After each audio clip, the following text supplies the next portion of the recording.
I sat at my kitchen table at midnight with my laptop, hands shaking as I opened Excel. 12 years of mortgage payments for my son's house. $2,500, 12 times a year, 12 years straight. Plus property tax, $8,000 a year. Plus insurance, $3,000 a year. The number appeared on my screen and I couldn't breathe. $456,000. I'd paid that much for a house I didn't even live in, for a son who never said thank you. And 2 weeks ago, his wife called to uninvite me from Thanksgiving. No room in the house, she said. No room in the house I'd been paying for. Drop your name and where you're watching from in the comments. I randomly choose from subscribers to feature your name as a character in my stories. Subscribe so you don't miss out. My name is Dolores. I'm 68 years old, and for 32 years I taught second grade at Lincoln Elementary School in room 214. I had the same bulletin board borders for a decade. Primary colors, alphabet letters, smiling suns that watched over every spelling test and reading circle. I knew every kid's name, every parent's face, every trick to get a 7-year-old to sit still long enough to learn long vowels. When I retired 6 years ago, my pension was modest, $32,000 a year before taxes. Not rich, but enough to live on. Enough to help my son when he needed it. Richard, my husband, passed away from a heart attack the month I retired, and we'd planned to travel Colorado in the fall, Maine in the summer, maybe even Italy. Instead, I buried him on a Tuesday and spent the next month learning how to sleep alone in our one-bedroom apartment in the city above a dry cleaner, where my windows faced the alley and I could hear the hiss of the pressing machines every morning. He left me a life insurance policy of $50,000, a pension, and an apartment that wasn't much but was mine. The first request came 1 month after Richard's funeral, when Derek, my son, showed up at my apartment on a Saturday afternoon with his tie loose around his neck, the way it always was after work. Brittany was with him, her hand resting on his arm, and she looked at me with soft eyes, the kind that made you want to trust her. "You're not alone," she said, squeezing my hand with a warmth that felt genuine. "We're your family now." I remember thinking how lucky Derek was to have found someone so kind, someone who seemed to care about a grieving widow. Derek cleared his throat and explained that they wanted to buy a house before the baby came, but they were short on the down payment. Could I help? Just this once, just to get them started? I thought about Richard, about how he would have wanted to help his son build a life, build a family, build something that would last. I wrote a check for $50,000 from the life insurance money, all of it, and handed it to Derek with a hug. The baby was Emma, and she's 10 now, with Richard's smile and my love of books, the kind of child who reads under the covers with a flashlight and asks questions that make you think. Every Tuesday and Thursday morning, I drive 30 minutes from my apartment to their house in the suburbs to take Emma to school, and it's become the best part of my week. Emma runs out the front door with her backpack bouncing, her face bright with whatever story she's bursting to tell me, and she climbs into my car chattering about the book she's reading or the friend she made at lunch. Their house is in Maplewood Estates, a suburban development with tree-lined streets and 2-car garages, the kind of neighborhood where everyone has a lawn service and the elementary school has iPads for every kid, and the PTA fundraiser is a wine auction. It's a nice 3-bedroom colonial with white siding and black shutters, and there's a backyard with an old oak tree that Richard and I planted the year Derek was born. We'd spent a Sunday afternoon digging the hole, Richard's hands covered in dirt, Derek toddling around us in his overalls reaching for leaves. When Derek bought the house, he transplanted the tree to the backyard, and every time I see it, I think of Richard's hands in that dirt, his smile as he said, "This is going to outlive all of us." This particular Tuesday, I pulled into their driveway at 7:15 like always, and the house looked perfect in the morning light, the kind of perfect Brittany posts on Instagram for her 25,000 followers who think she has it all figured out. Perfect house, perfect family, perfect life. Emma came running out, but Brittany was right behind her, already dressed for the day in expensive yoga clothes with her phone in her hand. I rolled down the window and said good morning, but Brittany barely looked up from her screen. "Make sure Emma gets there on time," she said in a flat voice that made it sound like a command rather than a request. "We can't have another tardy." I wanted to say that I've never been late once in 5 years, that I arrive early and wait in the car line and walk Emma to the door, but I just smiled and said, of course. Emma chattered the whole drive about a book report she was working on, something about a girl who discovers a secret garden, and I listened and asked questions and felt grateful for this time with my granddaughter. When I dropped her off, I said, I'll see you Thursday, and she hugged me tight, her arms around my neck, her backpack bumping against my shoulder. I drove back toward their house to drop off some groceries I'd picked up. Brittany had texted me a list the day before with eggs and milk and organic vegetables that cost twice what I pay for my own food. I let myself in through the kitchen door like I always do, and Brittany was at the table with her laptop open, probably working on her Instagram where she posts photos of the house and Emma and her perfect life. She wants to be an influencer, to get brand deals and sponsorships and turn her lifestyle into a business. I started putting the groceries away, organizing them the way Brittany likes, and asked, do you want me to make dinner tonight? I usually cook for them twice a week, bring everything over, and make a meal so Brittany doesn't have to worry about it. Lasagna, pot roast, chicken soup, the kind of food that fills a house with warmth. She didn't look up from her screen, and her response came out distracted, almost bored. Whatever, something easy. I have a thing tonight. I glanced out the kitchen window at the backyard, where the oak tree stood, with its branches reaching toward the sky, and the flower beds Richard had designed were gone, replaced by a concrete patio with modern furniture. Brittany caught me looking, and her tone brightened, that Instagram voice she uses when she's excited about something. Oh yeah, we're redoing the whole yard, she said, scrolling on her phone without meeting my eyes, getting rid of that old tree too. It doesn't fit the aesthetic I'm going for. My hand stopped moving, and I set down the carton of eggs slowly, carefully, because I felt something cold settle in my chest. That's Richard's tree, I said, and my voice came out quieter than I wanted, almost a whisper. Derek helped us plant it when he was just a baby. Brittany shrugged without looking up, and the casual dismissal of that gesture hit me harder than any words could have. It's old and it drops leaves everywhere, she said, tapping her screen like she was checking off a to-do list. We need something cleaner for photos, something that looks good on camera. She paused, then added almost as an afterthought, the landscaper is coming next week to take it down. I opened my mouth to say something, to explain what that tree meant, to beg her to reconsider, to ask if Derek even knew about this, but no words came out. Brittany was already scrolling again, her face lit by the screen, completely unaware or completely uncaring that she'd just announced the destruction of 40 years of memory. I finished putting away the groceries in silence, my hands shaking as I folded the reusable bags and set them by the door. As I drove home, I kept thinking about that tree, about Richard's hands covered in dirt, about Derek as a little boy helping us dig the hole, about Brittany calling it old and ugly like it was nothing more than yard waste. I told myself she didn't understand, that she was young and didn't know what it meant to lose someone and want to hold on to anything that connected you to them. But my hands wouldn't stop shaking on the steering wheel, and when I got home, I sat in my car in the alley for 10 minutes before I could make myself go inside. That night, I couldn't sleep, and I lay in bed staring at the ceiling while the pressing machines downstairs had gone quiet and the alley was dark. I kept seeing Brittany's face, the way she'd shrugged, the way she'd called the tree old, the way she'd dismissed 40 years of memory with a tap of her finger. I picked up my phone and opened Instagram. I don't post anything myself, but I follow Brittany to see photos of Emma. She'd posted 3 new photos that evening, and the first was a rendering of the new backyard, all minimalist and modern with no tree, just clean lines and concrete. The caption said, "Exciting changes coming. Out with the old, in with the new. Herb Sparkles." Out with the old. I stared at those words until they blurred, and I put my phone down and pulled the blanket up to my chin, but I couldn't get warm. 2 weeks before Thanksgiving, I was at my apartment folding laundry when my phone rang, and I saw Brittany's name on the screen. "Hi, Dolores," she said, her voice bright and cheerful.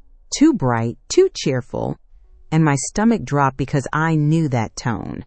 "So about Thanksgiving," she continued, and I waited because I always hosted Thanksgiving at their house. I brought the turkey and made the stuffing and set the table, while Derek carved and Brittany took photos for Instagram. "We're having Derek's cousins from Ohio this year," Brittany said, her voice light and casual like she was discussing the weather. "And the house is going to be so packed, so maybe it's better if you skip this year. We'll do something next time, okay?" I stood there in my living room holding a dish towel, and I couldn't make words come out because my throat had closed and my chest felt tight. "But I always come to Thanksgiving," I finally managed to say, my voice small and uncertain. "I bring the turkey. I make the stuffing. Brittany made this little laugh, this dismissive sound that made me feel like I was being ridiculous. "I know, and we love that, but it's just too crowded this year," she said, and then she paused and added, "You understand, right?" Before I could answer, before I could process what was happening, she said, "Gotta go, bye!" And the line went dead. I sat down on my couch and stared at my phone, at the call log that showed the conversation had lasted less than 2 minutes. 12 years of Thanksgivings, 12 years of cooking and cleaning and setting up and smiling for Brittany's photos, and now no room. I thought about calling Derek, about asking him if he knew, if this was his idea or hers. But what would I say? "Your wife uninvited me from Thanksgiving?" He'd probably say it was a misunderstanding, that Brittany didn't mean it that way, that I was being too sensitive. I put my phone down and went back to folding laundry, but my hands wouldn't work right, and the towels kept coming out crooked. That night, I couldn't sleep again, and I lay in bed and picked up my phone and opened Instagram. Brittany had posted 3 new photos that evening, and the first was her kitchen counter, covered in expensive ingredients with the caption, "Thanksgiving prep, turkey, fallen leaf." The second was a beautifully set table for 12 people with candles and place settings and fall decorations, and the caption said, "Blessed to have family. Folded hands, sparkles." The third was her and Derek and Emma smiling at the camera, all 3 of them in matching sweaters, and the caption said, "Grateful for these 2, red heart." I wasn't in any of the photos, and I scrolled through the comments. So beautiful. Someone wrote, "Perfect family," wrote another, "You're so blessed." I put my phone down and stared at the ceiling, and the words kept echoing in my head. No room in the house I'd been paying for. The next morning, I called my friend Patricia, and we'd talked together for 20 years before we both retired. She's the kind of friend who tells you the truth even when you don't want to hear it. We met at the coffee shop near my apartment, and Patricia took one look at my face and said, "What happened?" I told her about Thanksgiving, about Brittany's phone call, about the Instagram posts with the perfect table set for 12, and me nowhere in sight. Patricia's face got very still, and she set down her coffee cup carefully, deliberately, like she was controlling her anger. "Let me get this straight," she said slowly, her voice quiet but firm. "They uninvited you from Thanksgiving at the house you pay for." When she put it like that, it sounded worse than it had in my head, worse than I'd let myself admit. Well, I started, but Patricia cut me off. "It is bad, Dolores," she said, and her voice was firm in a way that made me listen. "You're still paying their mortgage, aren't you?" I nodded, and she leaned forward across the table. "It was supposed to be temporary," I said quietly, looking down at my coffee because I couldn't meet her eyes. "Just until they got on their feet. That was 12 years ago." Patricia sat back and crossed her arms, and I could see her processing this, calculating, getting angry on my behalf. "Do you know how much you've paid?" she asked, and I shook my head because I'd tried not to think about it, tried not to add it up, tried not to face the reality of what I'd been doing for over a decade. "Maybe you should think about it," Patricia said, and something in her voice made me realize she was right. That afternoon, I sat at my kitchen table with my laptop, and I opened my bank's website with hands that were already shaking. The login screen loaded slowly, and I typed my username, my password, clicked transaction history, and selected custom date range with November 2012, the month I bought the house 12 years ago. The page loaded, and I'm staring at a long, long list of transactions, each one a month of my life, a month of saying yes, a month of putting Derek's needs before my own. I scrolled down, and every month there it was, mortgage payment minus $2, 500, 12 times a year, year after year after year, and my chest is tight as I download the file and open Excel and start adding. $2,500 times 12 months times 12 years, and then property tax at $8,000 a year times 12, and insurance at $3,000 a year times 12. The number appeared on my screen, $456,000. I stared at it, and I couldn't breathe because $456,000 is more money than I'd ever earned in any year of teaching, more than Richard's life insurance policy, more than the value of every car I'd ever owned combined. I'd paid that, me, alone, out of my modest pension and my careful savings, and I tried to remember the last time Derek or Brittany had said thank you. I scrolled back through text messages from Brittany, and they read like a list of demands. Can you grab milk on your way over? Emma needs new shoes. Can you take her? Cover the property tax this year, we're short. No please, no thank you, just requests and demands, and the assumption that I would say yes, because I always said yes. I went to my closet and pulled down the box where I kept important documents. Tax returns, insurance policies, the deed to the house, and I hadn't looked at it in years, because why would I? I knew I'd bought the house, I knew my name was on it, but suddenly I needed to see it, to hold proof in my hands that this was real. I lifted the lid and found the envelope labeled House, 2012 inches, and pulled it out with hands that wouldn't stop shaking. The deed was thick and official looking, full of legal language I didn't fully understand, but there on the first page was the part that mattered. Owner of record. I read the name, Dolores Hartwell. Just my name, not Derek's, not Brittany's, only mine. I sat down on my bed with the deed in my lap, and something shifted inside me, something that had been bent and compressed for 12 years suddenly straightening. This was my house, my name, my money, my property, and they had no claim, no right, no legal standing to keep me out of Thanksgiving or cut down my tree or treat me like hired help. I looked at the deed in my hand, and I looked at my phone where Brittany's text still glowed on the screen. Cover property tax this year, we're short, thanks. And she hadn't even asked, just told me and added, thanks, like that made it okay. I thought about the oak tree they were going to cut down, about Emma's smile, about 12 years of yes, and I opened my laptop and searched. Real estate attorney elder financial abuse. The law office was in a building downtown with big windows and leather chairs in the waiting room, and Mr. Harrison was about 50, with gray at his temples and kind eyes behind wire-rimmed glasses. He shook my hand and offered me coffee, and I accepted, grateful for something to hold, something to do with my hands while I told him everything.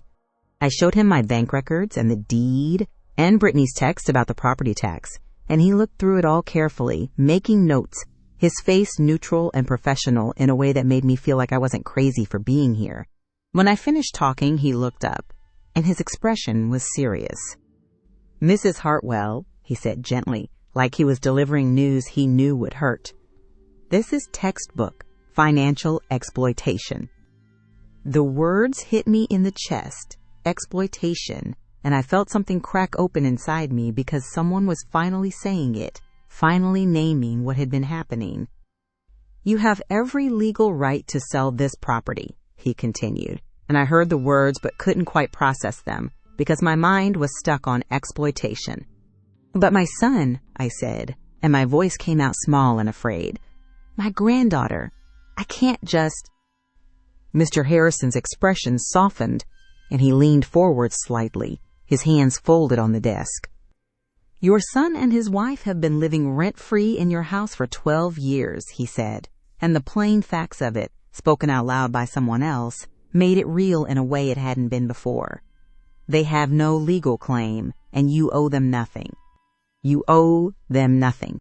The words settled over me like a blanket, heavy and warm and terrifying, because if I didn't owe them anything, if I could say no, if I could take back what was mine, what did that make me? He explained my options. I could demand they start paying rent, I could give them notice to vacate, or I could sell the property outright. What happens if I sell? I asked. and my voice sounded distant, like it was coming from someone else. They would have 60 days to find somewhere else to live, he said, watching my face carefully. The house would go on the market, and once it sold, the proceeds would be yours, minus what's left on the mortgage.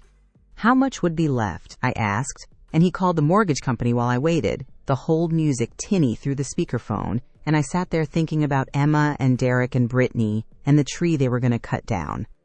When he hung up, he turned to me with a notepad where he'd written numbers in neat columns. You still owe about $200,000, he said. The house is worth approximately $750,000 in today's market, and after fees and paying off the loan, you would walk away with over $500,000. I couldn't breathe for a second because all that money I'd paid, all those years of sacrifice and saying yes and putting myself last, I could get it back, I could get out, I could finally stop. Mr. Harrison said I didn't have to decide today, that I should think about it and call him when I was ready. But I heard myself say, I want to sell it. The words came out clear and certain, and he looked at me for a long moment, searching my face for doubt, before he nodded and said he'd draw up the paperwork. I met with a real estate agent 2 days later, and her name was Rebecca, and she walked through the house while Derek and Brittany were at work. I still had a key after all, since it was my house. She took photos and measurements and made notes on her tablet, and she said it would sell quickly because it was in a great neighborhood with good schools and the house was move-in ready. We can list it Monday if you're ready, she said, standing in the kitchen where I'd cooked 100 meals, and I looked out the window at the backyard where the oak tree still stood. I'm ready, I said, and I meant it. On Friday night, Derek called, and his voice was casual and easy, like he was asking to borrow $20 instead of $2,500. Hey, Mom, can you cover this month's mortgage? He said, we're a little short. I took a breath, and I felt my hands steady, my voice clear. No, I said, and the word felt foreign in my mouth, sharp and unfamiliar. Silence on the other end, and then Derek said, what? No. Derek, I said again, stronger this time, I'm not paying anymore. But you always. He started, and I cut him off because I couldn't hear him finish that sentence. Couldn't hear him assume that I would always say yes. Not anymore, I said, and he said, Mom, what's going on? Are you okay? And I said, you'll find out soon enough. I hung up before he could say anything else, and my hands were shaking, but I felt something I hadn't felt in years. I felt powerful, like I'd taken back a piece of myself I'd given away so long ago I'd forgotten it existed. On Monday morning, the house went live on the real estate website, and Rebecca texted me a link, and I clicked it, and there was the house with professional photos and a price of $749,000. On Monday afternoon, a certified letter was delivered to Derek and Brittany's house. I knew because Rebecca told me they required signature, and the letter was from Mr. Harrison's office, explaining that the owner of the property, Dolores Hartwell, had decided to sell, and they had 60 days to vacate. My phone started ringing 20 minutes later. Derek, then Brittany, then Derek again, then Brittany again, and I let every call go to voicemail. That night I listened to the messages and Brittany's voice was high and panicked. You can't do this. This is our home. We have a child. You're destroying this family. Derek's voice was angry, controlled but barely. Mom, call me back right now. We need to talk about this. You can't just... And his message cut off. I deleted all the messages, and I called Patricia and said, it's done. Good, she said, and I could hear the pride in her voice, the satisfaction of watching someone finally stand up for themselves. On Wednesday, Derek and Brittany showed up at my apartment, and I heard the knock and looked through the peephole. They were both there, Derek in his work clothes, Brittany in athleisure with perfect makeup. I opened the door but didn't invite them in, and Derek said, Mom, we need to talk. But Brittany pushed past me into my living room like she owned the place. You can't sell the house, she said, her voice rising. Where are we supposed to go? I stayed by the door, my hand still on the knob, and I said quietly, you have 60 days to figure that out. Brittany's face flushed red, and she said, but we have Emma. You can't do this to your granddaughter. I felt that hit me in the chest. Felt the guilt she was trying to weaponize, but I kept my voice steady. This isn't about Emma, I said. This is about 12 years of paying your bills, while you treated me like hired help. Derek said, "We never asked you to pay the mortgage." And I actually laughed because the audacity of that statement was almost impressive. "You asked me 12 years ago, and I've been paying ever since," I said, and I pulled out my phone and showed him the spreadsheet I'd made. $456,000, Derek.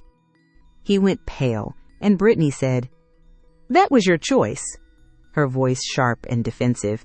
"We never forced you." "And this is my choice now," I said. And Brittany started crying, the pretty kind of crying that probably works on Instagram, with tears that don't mess up her makeup. "We're family," she said, her voice breaking. "How can you do this to family?" I looked at her, really looked at her, and I said, "Family doesn't uninvite you to Thanksgiving in your own house." Derek said, "That was a mistake. We can fix this. You can come to Thanksgiving. We didn't mean." But I cut him off. "It's too late for that," I said, and Brittany said, "We'll pay you back. We'll start paying rent, please. We can work this out." I shook my head, and I said the words I should have said years ago. "I don't want your money. I want my house back." Derek looked at me like he didn't recognize me, and he said, "When did you become so cold?" I felt that question settle in my chest, and I said quietly, "I didn't become cold, Derek. I stopped being warm to people who only noticed me when they needed money." They left after that, Brittany sobbing in the hallway, Derek looking back at me once with something like hurt in his eyes. I closed the door and sat on my couch, and I didn't cry because I felt something else, empty and relieved and free all at the same time. The house sold 3 weeks later to a young couple with twin babies, cash offer, closing in 30 days, and Rebecca called me with the news, and I said yes before she finished talking. Derek and Brittany moved to a small rental across town, and I heard from Patricia, who heard from her daughter who lived in their neighborhood, that they were fighting constantly, that Brittany had to get a job, that Derek was working overtime. I didn't feel guilty, and that surprised me. I'd expected to feel guilty, to second-guess myself, to wake up in the middle of the night wondering if I'd done the right thing. But I felt free, lighter than I'd felt in years, like I'd been carrying a weight I didn't know I had until I set it down. The closing was on a Tuesday morning in February, and I sat in a conference room and signed paper after paper while the attorney explained what each one meant. When it was done, Mr. Harrison shook my hand and said the funds would be in my account by end of business, and I walked out of that office and stood on the sidewalk in the cold February air and breathed. That afternoon, I checked my bank account, and there it was, $520,000, more money than I'd ever seen in one place, more money than I'd thought I'd ever have again. I sat in my apartment and looked at that number, and I thought about all those years of teaching, of saving, of helping, of saying yes. This was mine. 2 weeks later, Derek called, and his voice was quiet when I answered, different than it had been, smaller somehow. "Mom," he said, "can Emma come visit you this weekend?" Something in his voice made me soften, made me remember that he was still my son, that this wasn't about him and me, not really. "Of course," I said, and on Saturday morning he brought her to my apartment.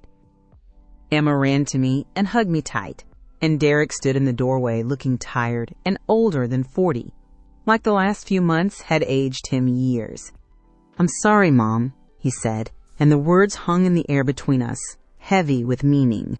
"I know," I said, and he looked down at his shoes. "I should have stood up for you," he said. "I should have seen what was happening. I should have." "Yes, you should have," I said, because I wasn't going to make it easy for him, wasn't going to absolve him of responsibility just because he finally apologized. He looked up at me, and his eyes were wet. "Brittany and I are separating," he said, and I took that in, tried to feel something about it. Sadness, satisfaction, relief, but mostly I just felt tired. "I'm sorry to hear that," I said, and he laughed, a bitter sound. "No, you're not," he said, and he was right, I wasn't. "Can I ask you something?" he said, and I nodded. "Why now? After all these years?" I looked at Emma sitting on my couch reading one of my books, her legs tucked under her, completely absorbed in the story. "Because she asked me why I wasn't at Thanksgiving," I said, turning back to Derek, and I realized I didn't have a good answer. Derek's eyes were wet, and he said, "I love you, Mom," and I said, I love you too, but love isn't enough when there's no respect. He nodded slowly like he understood, like maybe for the first time he was really hearing me, and then he left. Emma and I spent the afternoon reading together, and she curled up next to me on the couch like she used to when she was little, her head on my shoulder, turning pages in that careful way she has. "Grandma, I missed you," she said, and I said, "I missed you too, sweetheart," and I meant it. When Derek picked her up that evening, Emma hugged me and said, "Can I come back next weekend?" "Yes," I said, "every weekend if you want," and she smiled, and I saw Richard in her eyes, saw the best parts of our family living on in her. After they left, I stood at my window and watched the sun set over the alley, and I thought about boundaries and self-worth and all the years I said yes when I should have said no. For years, I thought being a good mother meant sacrifice without limits, meant giving until there was nothing left, meant loving so hard it hurt. I thought love meant saying yes, meant being available, meant putting everyone else's needs before my own. But I learned something important, something I wish I'd known decades ago. Family doesn't give you the right to take without giving back. When someone says, "You're family," you should help, but never says thank you. That's not family. That's exploitation dressed up in sentiment. I don't regret helping Derek. Not the initial help, not the down payment, not the first year or even the first 5 years. But I regret not setting boundaries sooner, not recognizing when help became enabling, not understanding that my worth wasn't measured by how much I could give. I wish I had said, "I love you, but I also matter," years ago. Wish I had drawn the line when the requests became demands. Wish I had protected myself the way I protected everyone else. For 12 years, I confused generosity with self-erasure. And when someone takes $456,000 and never says thank you, that's not family. That's exploitation. I learned this. Love without respect is just obligation, and setting boundaries doesn't make you cruel. It makes you sane. Saying no doesn't mean you stopped loving them. It means you started loving yourself enough to stop financing your own invisibility. I didn't sell that house out of spite or revenge or even anger, though all those emotions were there. I sold it to buy myself back, to reclaim the part of me I'd given away piece by piece until I didn't recognize myself anymore. I paid their mortgage for 12 years, and when they said no room, I gave myself room in my own life, on my own terms, with my own money and my own name on my own deed. And now, for the first time in years, I can breathe. The next Saturday, Emma came over with a book tucked under her arm, and we sat on my small couch with the afternoon sun slanting through the window, turning the dust motes gold. She read to me this time, her voice clear and confident, stumbling only occasionally over difficult words, and I listened and felt something settle in my chest. When she finished the chapter, she looked up at me and said, "Grandma, I like your new place. It's quiet." "Me too, sweetheart," I said, and I meant it.